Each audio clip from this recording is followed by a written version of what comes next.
কতজনকে হাসতে হাসতে দাঁড়িয়ে বা বসে দীক্ষা দিয়েছেন। তারা খুশি হয়ে তখনই তৃপ্ত হয়ে চলে গেছে।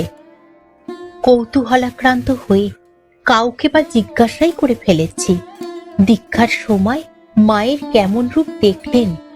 একটি বিধবা স্ত্রী ভক্ত আমার ওই প্রশ্নে বলেছিলেন, এই এমনি। আমি পূর্বে কুলগুরুর কাছে দীক্ষা নিয়েছিলাম, পরে মায়ের কথা শুনে এখানে দীক্ষা নিতে এসেছি। পূর্বে কুলগুরু যেটি দিয়েছেন, মা আমাকে সেটি রোজ প্রথমে 10 বার জপ করে নিতে বললেন। পরে নিজে যেটি দিয়েছেন সেটি দিয়ে ঠাকুরকে দেখিয়ে বললেন, উনি গুরু আর ইনি ইষ্ট। আর এই বলে প্রার্থনা করতে বললেন যে, ঠাকুর, আমার পূর্বজন্মের ইহজন্মের কুকর্মের ভার তুমি নাও, ইত্যাদি। আমার কি হয়েছে বলুন তো?